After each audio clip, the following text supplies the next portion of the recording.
Jim Brewer. Jim Brewer. Jim Brewer. Jim Brewer. Jim Brewer. Hey, this is Jim Brewer.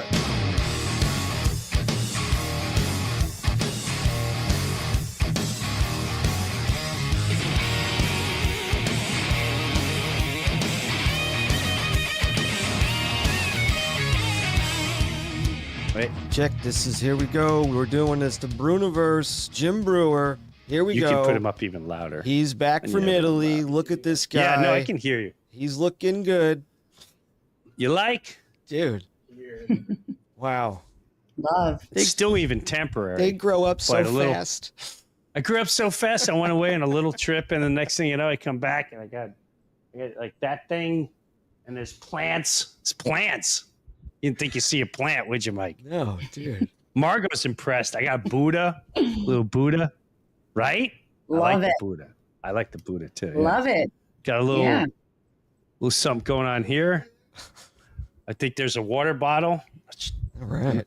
Oh, that's someone else's water bottle. You know what song is stuck in my head? Do you know when it goes?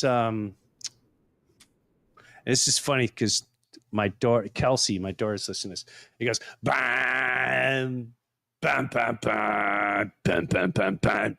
Oh, yeah. Bam, bam, bam, bam. All right. Now, the young generation, do you know what that originally is from? Yes.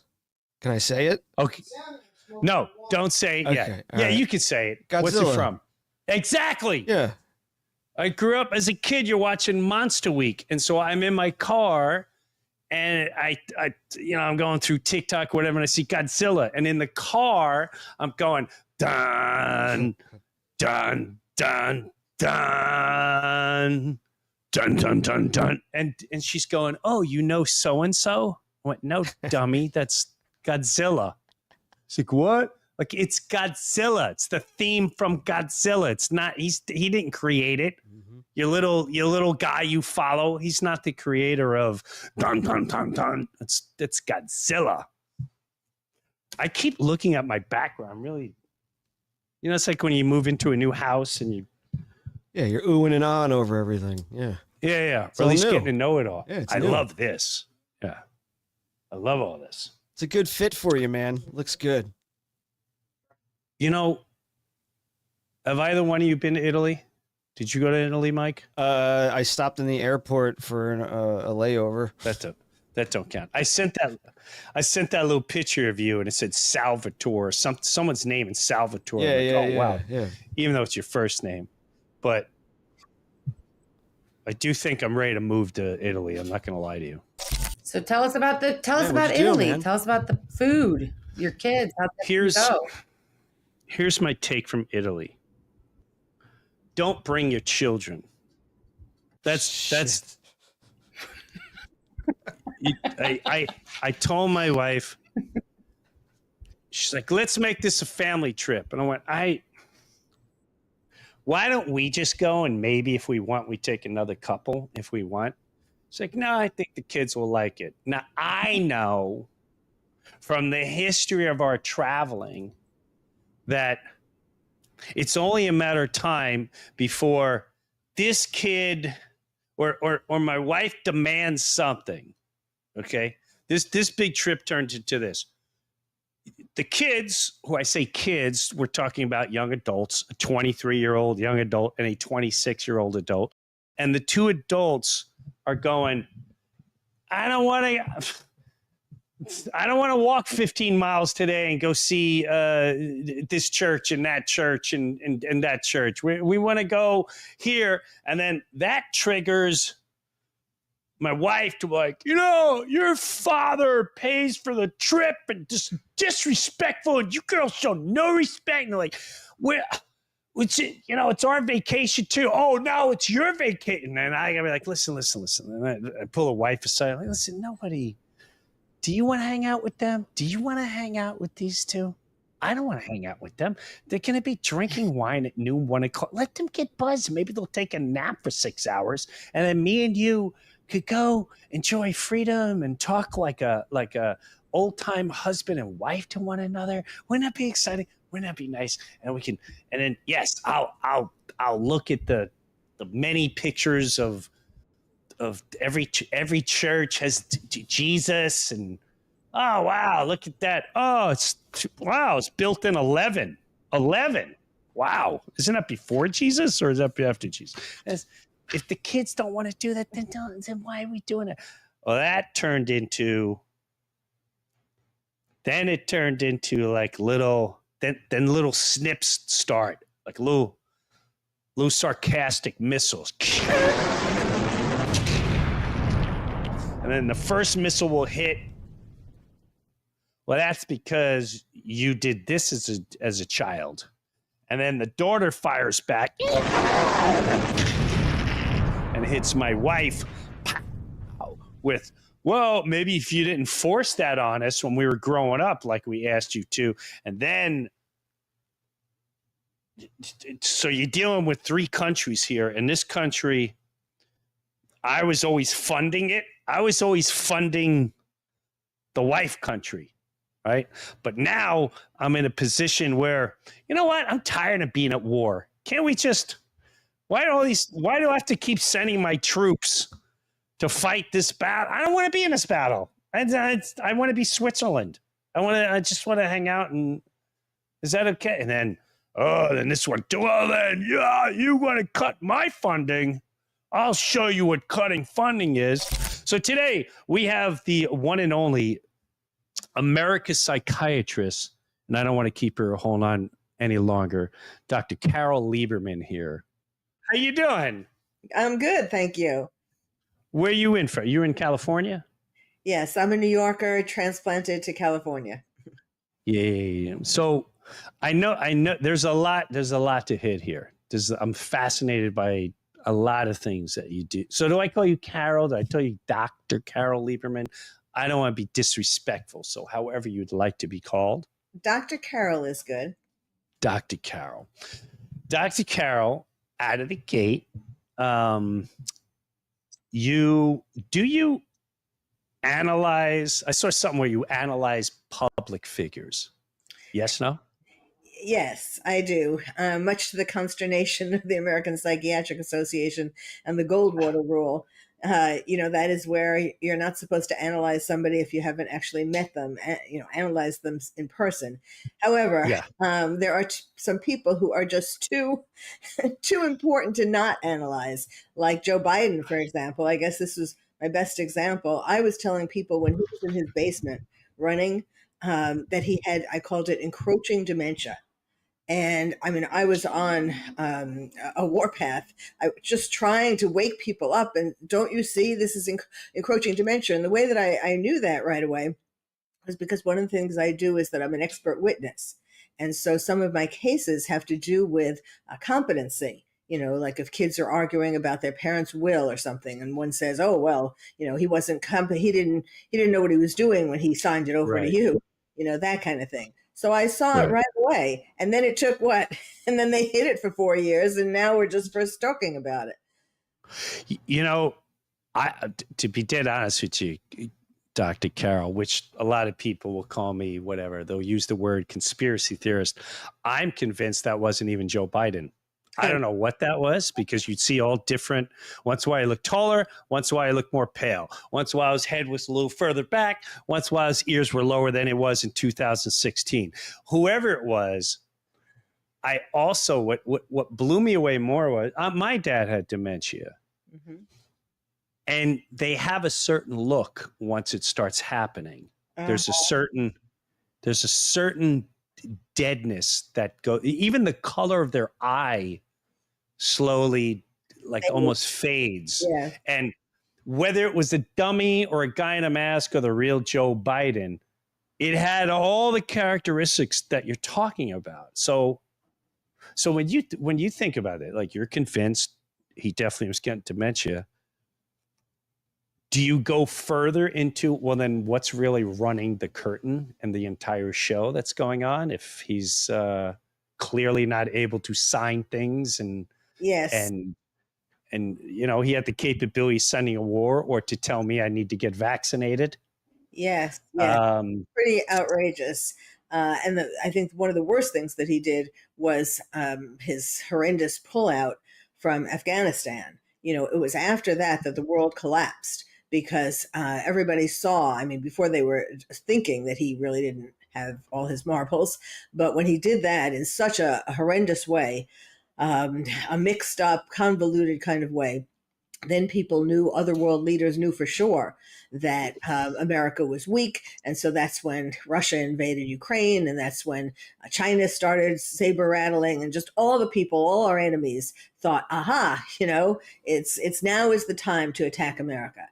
And they did that. Iran, of course. And so, yes, that history will look on that date as really one of the turning points of the world. What is the what do you have just off the beaten path? Did you analyze me? Well, I watched a number of your comedy specials and some of these podcasts, like little clips here and there. Yeah. And I wasn't sure at first if we were going to be doing a comedy show like you do on stage, or whether we're having a conversation. So, but yes, it's very funny. All right. True. Well, I didn't know. I didn't know if you like. Not just funny, but true. You're saying the things. You're saying the words out loud that people are afraid to say. Yeah, I think we reached that point about 5 years ago. It's like you're either going to say it or you're not going to say it. And if you do say it and there's pushback, well, then you're on to something. Geez, out of all the things that you're involved in, I mean, I saw something with helping children deal with terrorism. What?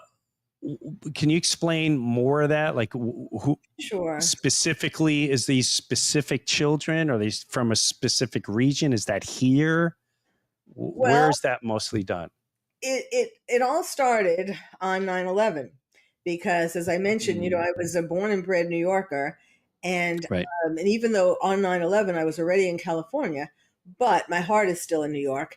And so I asked myself, terrorism is going to be the number one most important thing that's happening in our lives. And it is certainly being borne out to be that way. Europe is destroyed. You were talking about Italy. I noticed, today, I don't know if you were talking about that because they announced today that Italy is going to join the other countries like France and UK and so on, and go to a number 2 warning about terrorism. So telling people, if you travel to these countries, to be forewarned that you have to take more care of yourself, pay more attention than if it was just a 1 level or no level. So anyhow, which is very unfortunate. And of course, Americans don't really realize this because our media doesn't tell us about what's going on in Europe and other countries, of course. But anyhow, on 9/11, so I said to myself, what can I do as a psychiatrist, as an author, as a media person? How can I help? And that is when I decided to devote myself, a significant part of my work, to being what I call, and I trademarked it, the terrorist therapist. And I have been since then. I've been helping people cope with terrorism, if they or their friends or relatives were in an attack, or cope with the ongoing threat of terrorism. So I've helped people in America, of course, started with America, then London, Manchester, Paris, and now I'm working with people in Israel by Zoom. And so I've written 2 books on terrorism. The one that you were, I think, referring to, one was Coping with Terrorism, and then my later one was called Lions and Tigers and Terrorists. How to Protect Your Child at a Time of Terror. And the reason why, Coping with Terrorism really looked at everybody and their relationship to terrorism, how it's going to be affecting them. But then I thought the most important group is children. And parents, parents feel awkward. It's like I call it the birds and the bees talk for the 21st century. Because parents feel really awkward talking about it, but it's a fact of life that kids need to know about. So, the first half of the book is for grown-ups, how to talk to kids about terrorism and that kind of thing, how to notice when your kids are having problems related to what they're realizing is happening in the world. And then the other half is a picture book for kids on like shows a bully in the playground, for example. So I say terrorists are like the bully in the playground. They want you to do what they want you to do, and they threaten you, and blah blah blah. I mean, I wrote it more literary than I'm saying it now, but and I have all the key parts of about terrorism, even saying, that they want you to believe in their religion, and but they tell you that their God is the only or the best God, and but how could this be good if they want to kill you? Blah blah. I mean, I'm saying it took me a long time to write this book with very careful words that wouldn't frighten children, but would be truthful about terrorism. So, like, it has the Boston Marathon bombing and the underwear bombing and everything, and then also have for the parents section what to do with your kids to raise them so that they're more resilient, and in the kids section what kids can do for themselves to try to feel more powerful against terrorism. But this is Americans have their head in the sand. But this is, there are terrorist cells in America, of course, with the borders, crossing the borders and all of that, brought in from Afghanistan. And we're sitting on a powder keg. Well, I also think most terrorism comes from media. For me, terrorism, yes, of course, there's terrorists. But I think media is by far the biggest terrorist of all humanity. Would you agree to that? Or I know what you're saying, just that they scare us in general, that they have agendas and some media. Well, let me just give you an example.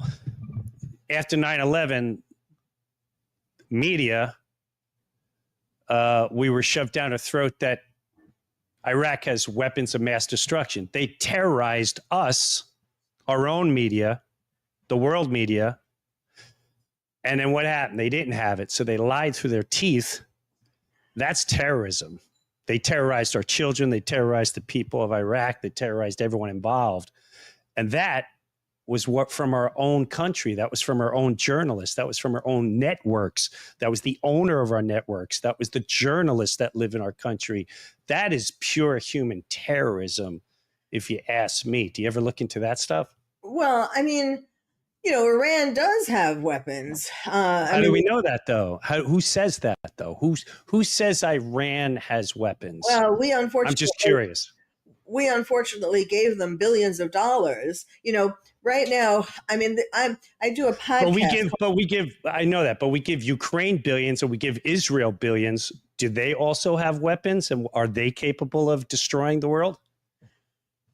Well, just a question. Israel isn't telling, and neither am I. But right.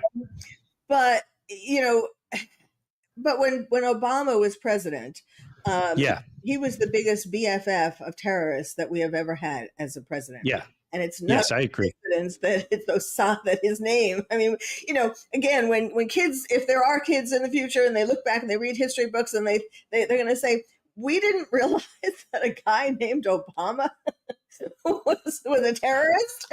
I mean, come on. And I know that's being simplistic and all of that, but Obama went to madrasas for years where they teach the kids to become terrorists. And so, and then, giving these billions and all of that. I mean, I think it depends on which media you're talking about, but I think a lot of media, all of it. Okay. Well, I think a lot of media don't warn us enough, that, I mean, sometimes, yes, sometimes if it bleeds, it leads. So sometimes, yes, it is extra specially violent or scary. I agree with that. But at the same time, Americans have managed to put their head in the sand and not really pay attention to all of this. Yeah, I agree with that. But I also feel that we're also told not to ask a lot of questions. And if we start getting on a certain line, you clearly see the pattern where they start using names for you to look away. Oh, you're a this, or you're a that, or you're a this, or you're a that. And how dare you say, so what you're saying is XYZ. So I'm a big advocate of probably our biggest liars and the biggest pushers and the hiders of it all is our own media, including the last couple of years. I mean, they terrorized us with COVID. They terrorized us with, they're terrorizing us with war. They're terrorizing with Ukraine. They're terrorizing. And at the end of the day, it's like, I would like to, and Obama, yes, I agree with you on Obama, but Bush was just as bad. Bush is just, he had to be creating cells. Anyone that sends that many innocent human beings to go get slaughtered over a lie is a mass terrorist. I mean, he's responsible for a lot of death. But, and I don't mean to, you know, I get touchy with certain stuff and certain words.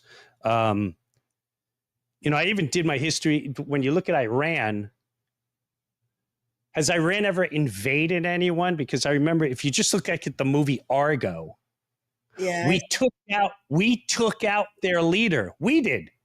Not Iran, not the other world leaders. We took them out. And then we replaced who we want in there. And then the hostage situation started and blah, blah, blah. It's like, so who was, I didn't understand. When I was a kid, I was like, we need to kill Iran. And don't you feel every couple of years there's a new boogeyman? North Korea is going to kill us. Russia's going to kill us. Yes. This one's going to kill us. They all do want to kill us. But you know, But they haven't. But But wait, they haven't. Iran, You know what I mean? Iran. Yes, let's go with Iran. Sure. Iran uses proxies for war. I mean, Hamas, for the best example right now, Houthis also for that matter, but Hamas, you know, it attacked Israel through Hamas, and Israel is just the canary in the coal mine. You know, Israel, yes, they say, they teach in the madrasas, you have to destroy Israel and kill Jews, but that is only the first step. After that, you have to take over the whole world, and you have to kill everybody who is a non-believer. So, Well, I understand that to a degree, but at the same time, like the iffy waters now, the general consensus is Israel's going way too far, and they've gone too far. I have no comment on that, but people are saying it's sort of like this. Okay, so if Hamas, because the excuse for killing sometimes is like, well, they use innocent people. They hide in the hospitals. They hide in the schools, right? That's usually some of the things why. So if we have a mass shooting in America in a school, do we bomb the whole school? Or do we send in our special forces to take out those people that are putting all those innocent people in child? Because the way I see it, probably Israel is the most far tech brilliant. They're involved in our government. They're involved in media, worldwide media. So you're always going to get their perspective. But when it comes to the boundaries they're pushing, well, now wait. I get confused. I get confused with some of that. So you know why?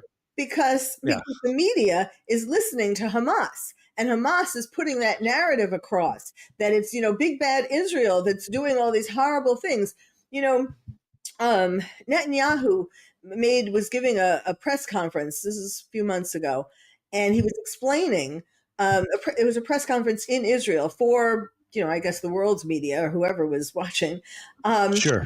And explaining how in the past, when they didn't take out more of the terrorists, more of Hamas in particular, you know, they made peace. I mean, Israel keeps giving up land for peace. And the terrorists, you know, are only kidding. I mean, the Prophet Muhammad said war is deceit.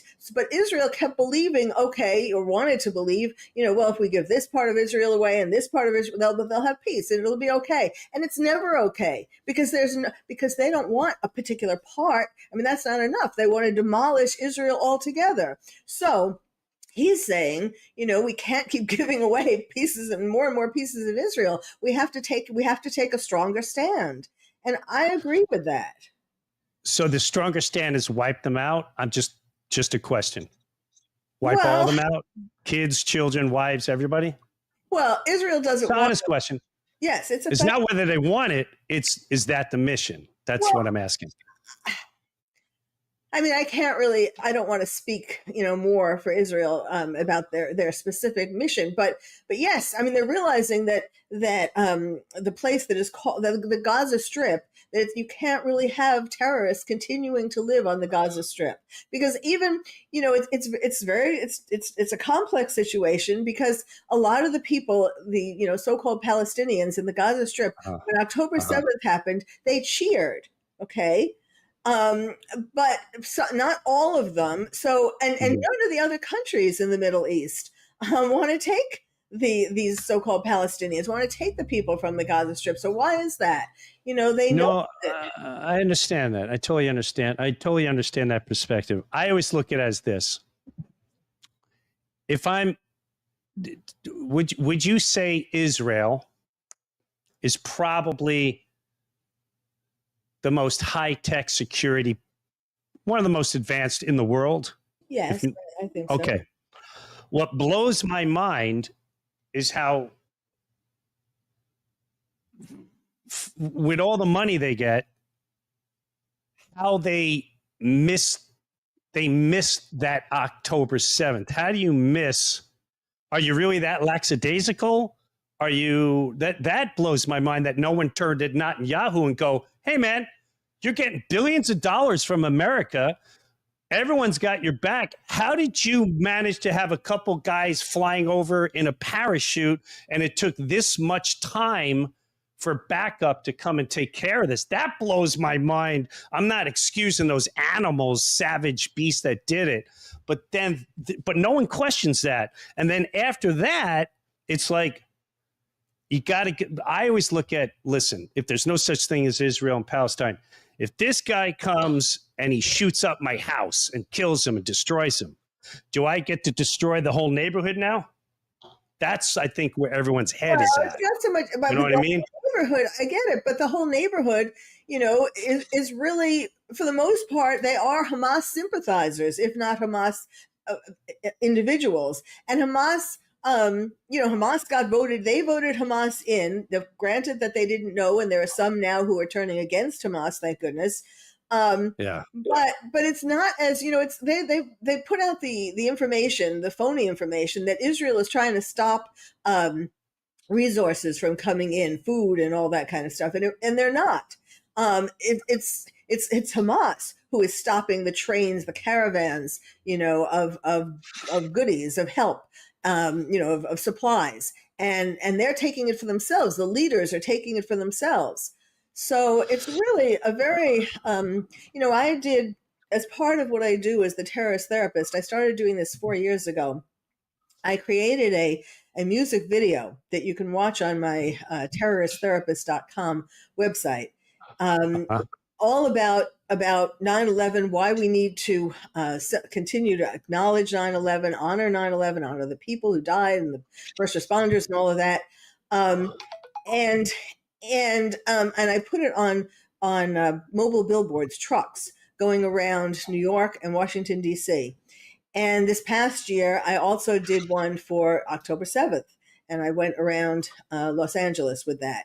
And what I did in there wasn't just, the first 3 years, it was like, warm and fuzzy, why we have to honor 9/11, honor what happened on 9/11. But last year, I made it much more of a warning, that it's not just about being warm and fuzzy. It's about waking up to the fact that terrorists want to kill us. And people do need to wake up to that. Do you think when it comes to 9/11, you're convinced that it was jihad terrorists that hijacked planes? Yes.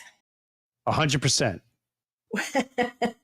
Well, I mean, the only thing that bugs me, that kind of gnaws at me for that, like, could it be, our government, especially with the things that our government has been doing, like with COVID and all that. But the thing that gnaws at me is the video of Bush in the classroom. I'm sure you've seen that, right? 1,000 times, and many other people have seen it too. Yes, and he did look very strange for someone whose country was just attacked. He seemed rather relaxed, shall we say. That is. What did you hear? Did you hear the words that they were saying in that classroom? I'm trying to remember. Steal, plane, hit. It Uh-huh. was bizarre. It was very bizarre. See, but that's where I go. That's where, and I'm a strong believer. There's no way that happened. There's no way the towers went blah blah blah blah blah blah blah.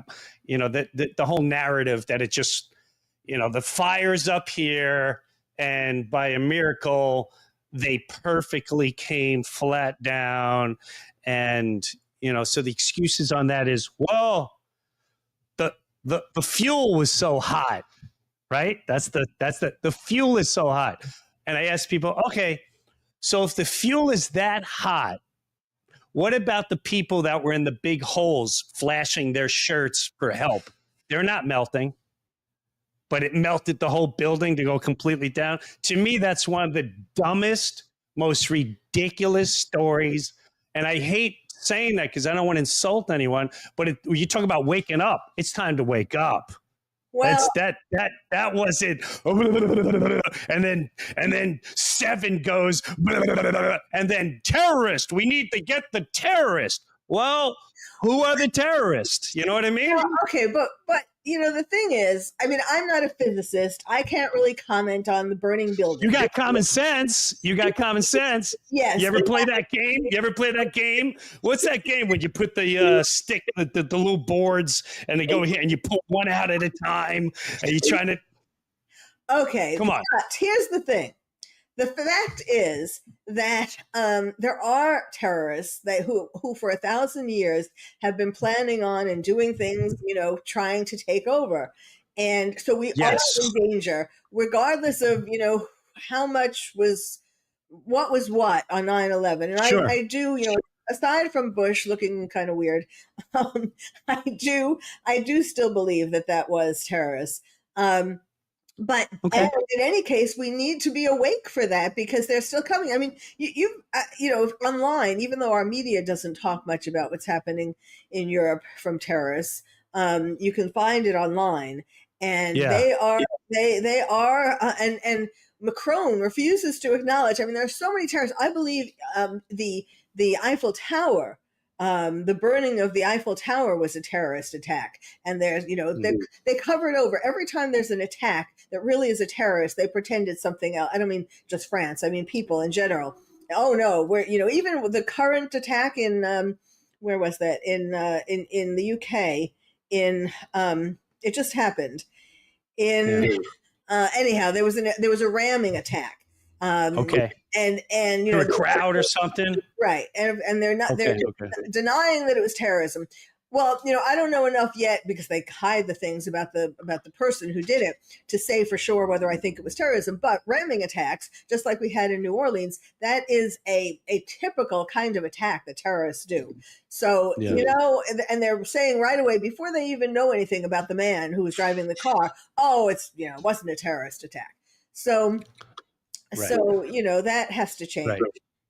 So you're a big advocate of just preparing. How do you prepare a kid?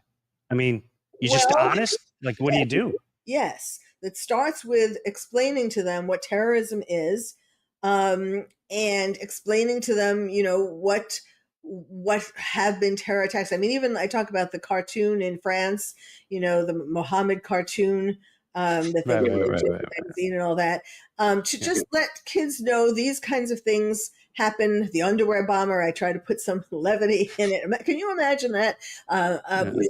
Putting a bomb in your underwear, I say something like that.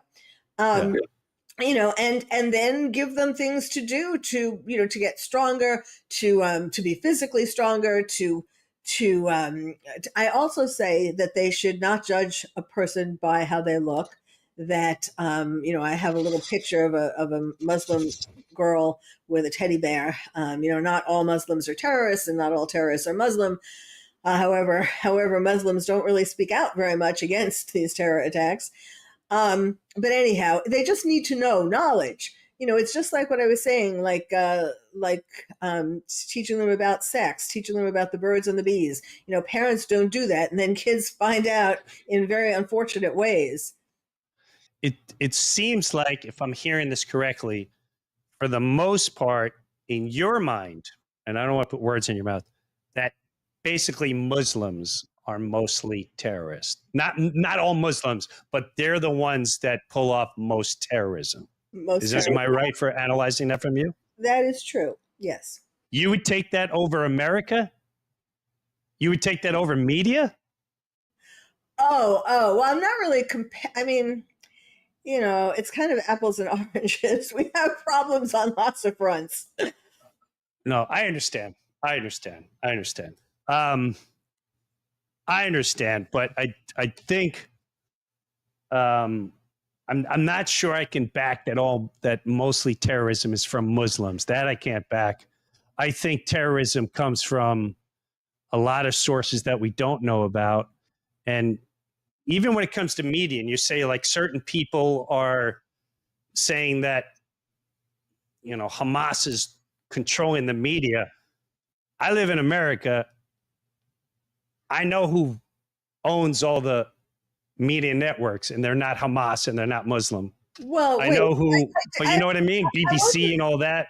That's what I'm saying. I'm like, okay, but there's certain things I like peeling the onion away to just keep asking questions and see where it goes. You know what I mean? I'm not saying that Muslims are being terrorists through the media. I'm saying, I think what I was saying before. No. Yeah. You were saying Hamas is controlling the media at one point in the back, and like they're telling everyone that Israel's being, you know what I mean? Right. I was saying that Hamas is giving out media bulletins, media pitches, whatever. Right. To say that Israel, it's all Israel's fault. Israel's the back. Yeah. But I'm not. But we have lots of things that we need to be worried about. That and to be guarded about. And when I started to become the terrorist therapist right after 9/11, I didn't really know anything about terrorism on 9/11. Yeah. And so I went to all different kinds of conferences and so on, and learned from the people who at that point really were very knowledgeable about it. And they had said back at 9/11, they said that terrorists, how they were going to be taking us over wasn't necessarily by more 9/11s. Not that there wouldn't be more, attacks, but it was through getting into politics, through getting into education, through getting into media. I'm not saying that they're owning the, but although the BBC is kind of questionable, but it's through gradually. They're not in any rush. It's through gradually getting into all these different parts of our society. And the goal is to take over and to enact Sharia law. I mean, they're in Texas. They built a community. They're taking over this land that they are basically making an Islamic little country within Texas. So I think and it's a good thing that Trump is tough on terror, and it's a good thing that he is our president, and I feel better that we you feel safer. Yes, and better. Yeah, which is a good thing. So. On the other note, are you currently working on another book? Because you got many books that people should look into. You got The Lions, Targets of Terrorists, which is the one that I was mentioning before. Are you currently working on another book? What are you currently working on? I'm currently working on. I created a diagnosis, like a serious diagnostic criteria. Okay. For Trump derangement syndrome. Oh, good luck with that. And I am proposing it to the American Psychiatric Association. That's very interesting. In the diagnostic, the DSM, the Diagnostic and Statistical Manual. Yes. It used to be, when he was president before, we used to talk about, Trump derangement syndrome, and I used to even do interviews about it, but it is not ha ha ha anymore. It is serious, deadly stuff. So it's time that it gets incorporated into the DSM. Now I know that this is an uphill battle. I'm not that naive. I used to be very involved with the American Psychiatric Association before they went woke. And so who do you think the Trump? I'm with you on the that Trump. And what I want everyone to realize is it's not so much, hey, you should love Donald Trump, hey, you should support him. It's you're willing to turn a blind eye as long as you hate. It's I've never seen it. It's like, here's a ball and this is Trump. And over here, it's like, hey, you better get vaxxed or your life is... well, he's not Trump. Trump is... They had this brilliance to just turn and look at the big orange light with anything. Hey, the border, we have kids being trafficked. It's Donald Trump. But let me ask you this. Who created that? Who created that? The terrorist. The media... terrorists. Okay, I'll go along with you on that. Yes, the media has been a big proponent of this. So who do you believe anymore? They're all liars. Nobody believes anyone anymore because they see what they're capable. They see that you're able to, in my opinion, media is able to control who you hate, who you kill, who you judge, who you want to go after, who you should send your boy to get sacrificed for, who you should not love. I say you and we change direction, okay? And we're going to start a new organization called Learn to Love.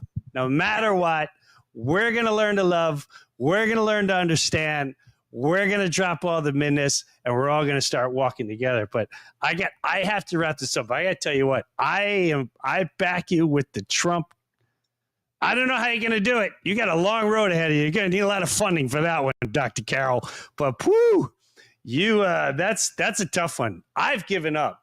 I'm like, I can't help anyone. The way I look at it too, Dr. Carol, I see it as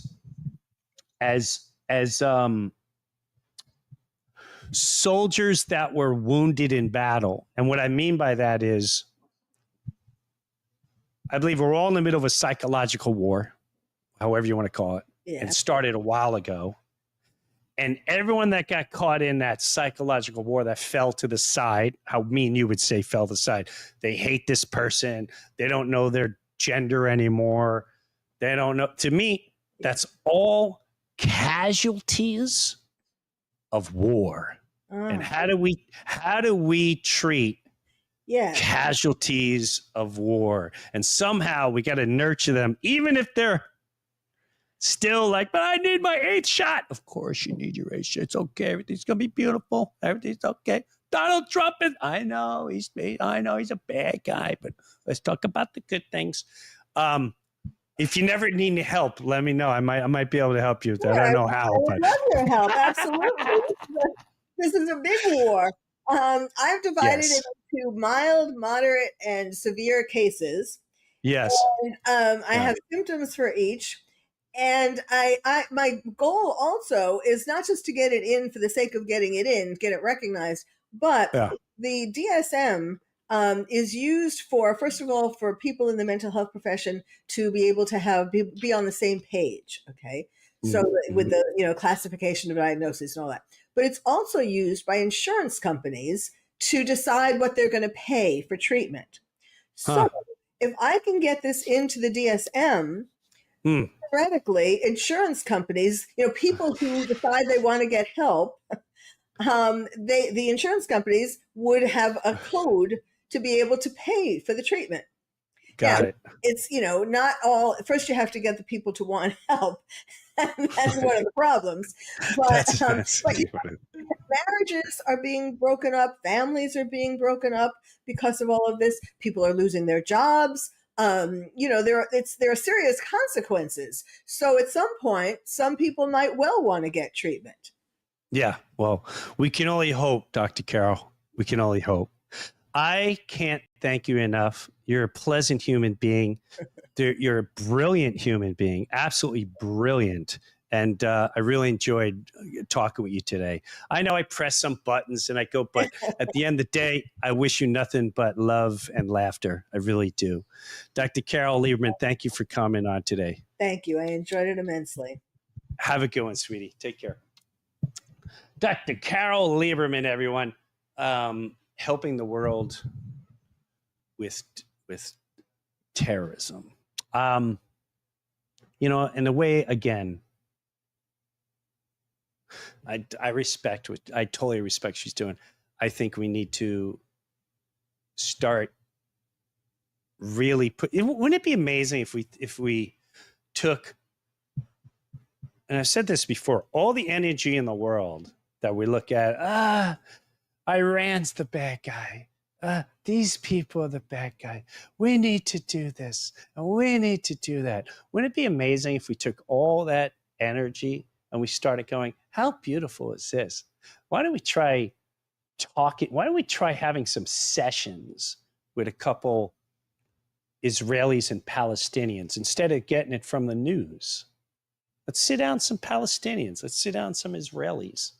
And just let's see what that turns into. No politicians, no government officials, nobody from that world, just people. I truly believe in people. I believe in people 1,000%. As long as you get rid of media, government needs to take a lot of their chains off. It was Bob Marley who said all governments are illegal. That's a powerful statement. I didn't really understand it till I got older.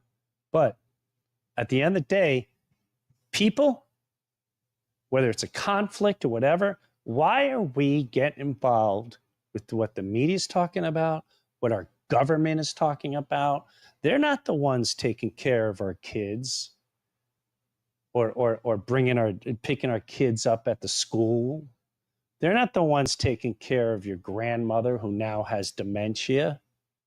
No, from government showing up from that, but they'll press you to go fight over here and send money there. I'm telling you, trust in people and anyone you hate. You know, just try a smile. Start with a smile. Not everyone's a good person. Some people have been scarred and something horrible happened to them. But at the end of the day, I do trust people without all the hoopla around it. And I think without all the noise, we can accomplish a lot. To me, that's the Great Awakening. We'll see you next time in the Breuniverse. Thanks for hanging out today.